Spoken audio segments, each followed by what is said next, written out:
一旦控制了激光，你就可以实现只用一种材料完成作画，几分钟你就可以得到这样一幅质感拉满的画作，功率调大就可以完成浮雕以及切割，精度达到0.001毫米。Hello， 大家好，我是家玩。前一段我用激光雕刻机做了一些创意，很多朋友觉得有意思，比如之前 X2 F1 和 F1 Ultra 能力确实强悍，但是几个 W 的价格可能让一些想尝试轻量级创作的朋友进入了观望状态。X2 似乎也考虑到这一点，前一段推出了1000元档的 F1 Lite 机型，那咱们一块来看看它到底香不香。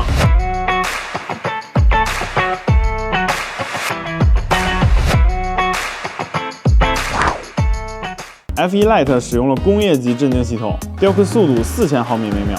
常规的纸雕创意依靠 X2 的光斑压缩技术都不在话下。相对于 F1 Lite 去掉了红光模组，保留了10瓦半导体蓝光激光。使用上的主要区别是不能雕刻所有金属材料了，但还是可以雕刻镀层金属、不锈钢和钛。其他纸制品、木制品、毛毡等等这些材料的雕刻或者切割，以及喷漆后的金属图案雕刻都是没问题的。所以如果你主要的需求是这类纤维材质的加工，那 F1 Lite 非常香。F1 Lite 同样支持 F1 系列的配件，比如使用扩幅配件，你将得到一个小型激光雕刻流水线，直接完成小批量生产，或者把单体雕刻范围从115乘115毫米扩大到115乘400毫米，还可以使用旋转附件，就可以轻松雕刻圆柱形物体。抢不到 Ultra 纸杯，那就可以自己雕刻一个，做个 Ultra 保温杯。今天就用它来制作一个木雕装饰摆件，一起全流程感受一下它的使用体验。主题选择了冒险岛 Online， 这是我最喜欢的游戏。今天要做的就是里面一个知名 BOSS 扎昆，把激光切割托盘换上，放上木板，盖上防护罩，电脑通过 WiFi 或者插线都可以连接。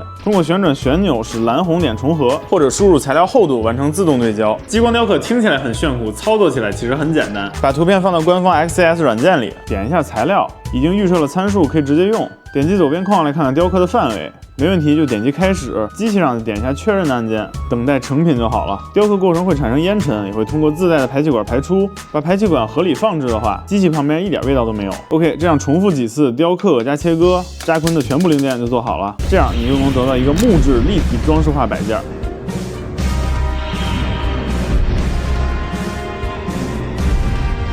这台机器整机重量4.45公斤，非常小巧。在工作室里，你可以拿到任意的地方去开始你的创作，甚至可以把它带到一些文创市集，完成一些专属的定制。这一雕刻起来，闪光效果自带拉客属性，应该不缺客源了。就看你设计的图案能不能让大家来买单了。F1 Lite 也会在3月18号开启预售，首发价一般都是设备最优惠的时刻，所以如果你对它感兴趣，记得不要错过。